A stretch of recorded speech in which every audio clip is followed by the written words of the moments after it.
Hello friends, লুবনার রাসোইতে আপনাদের প্রত্যেককে স্বাগত। আজ আমি আপনাদেরকে তৈরি করে দেখাবো পালং শাক দিয়ে চিংড়ি মাছের একটা রেসিপি। তার জন্য প্রথমে পালং শাকগুলোকে আমি ছোট ছোট করে টুকরো করে নিয়েছি, আর খুব সামান্য আমি 4 টুকরো আলু দিয়েছি। এই শাকটা খেতে অত্যাধিক সুন্দর লাগে, যে কোনো মাছ মাংসকে হার মানাবে।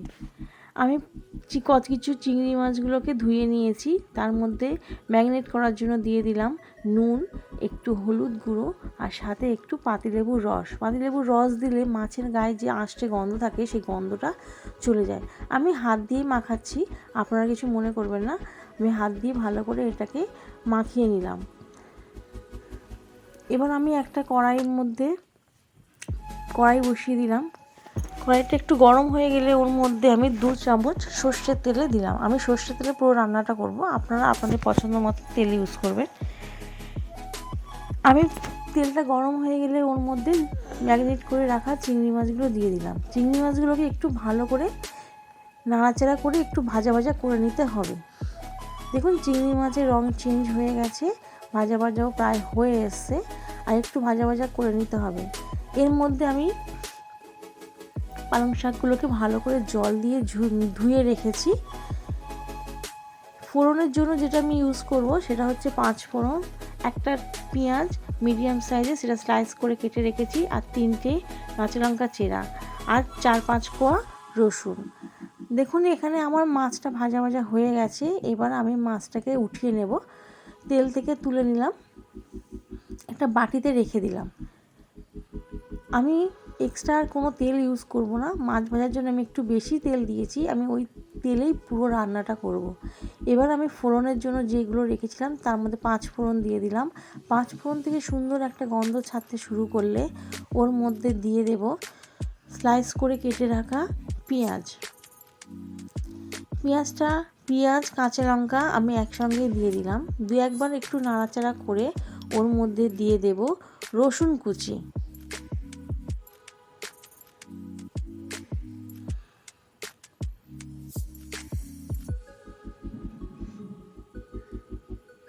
আমি 5-6 কোয়া রসুনটাকে একটু ভালো করে আমি থেতো করে নিয়েছি, নিয়ে ভালো করে একটু নাড়াচাড়া করে নিতে হবে।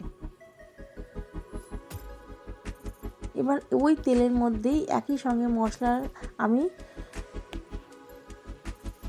দিয়ে দিলাম চিংড়ি মাছ, ভেজে রাখা চিংড়ি মাছ। ভালো করে একটু নাড়াচাড়া করতে হবে। এবার আমি দিয়ে দিলাম হাফ কাপের থেকে একটু কম সামান্য একটু জল দিয়ে মশলাটাকে ভালো করে কষিয়ে নিতে হবে, যাতে রসুনের আঁশটে গন্ধটা চলে যায়। দেখুন আমি মশলাটাকে ভালো করে কষিয়ে নিচ্ছি, আর জলটাও অনেকটা শুকিয়ে এসছে। এরকম অবস্থায় আর একটুখানি কষিয়ে আমি ধুয়ে রাখা শাকগুলোকে দিয়ে দেব।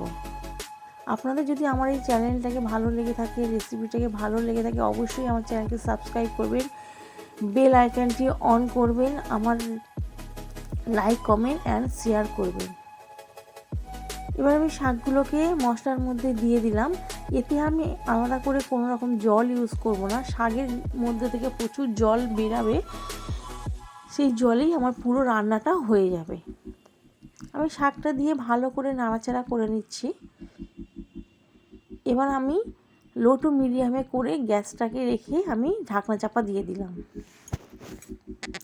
5 মিনিট পর আবার আমি ঢাকনাটা খুলে একটু নাড়াচাড়া করে নিচ্ছি। দেখুন শাক থেকে কতটা জল বেরিয়েছে, আর শাকটা কতটা নরম হয়ে গেছে।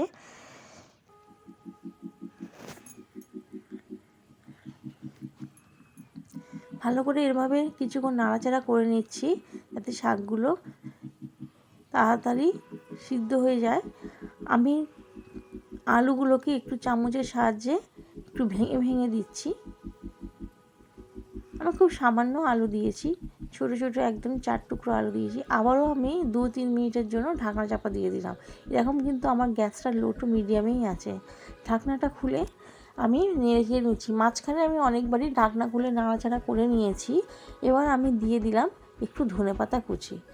ধনেপাতার সঙ্গে পালং শাকটা খুব ভালো মতনই যায়।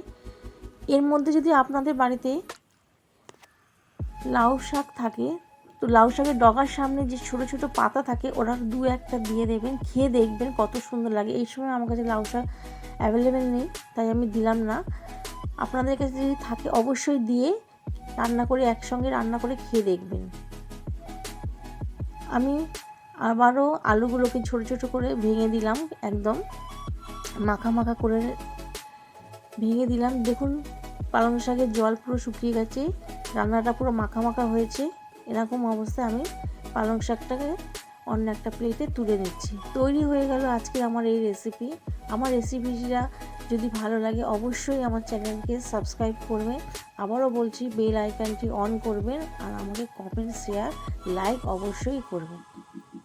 রেসিপিটা প্রথম থেকে শেষ পর্যন্ত দেখার জন্য সবাইকে ধন্যবাদ। তৈরি হয়ে গেল আজ আমার পালং শাক দিয়ে চিংড়ি মাছের এই রেসিপিটা। এটা যে কোনো মাছ মাংসকে আজ হার মানাবে। গরম গরম ভাতের সঙ্গে পরিবেশন করুন পালং শাক দিয়ে চিংড়ি মাছের এই রেসিপিটা। ধন্যবাদ।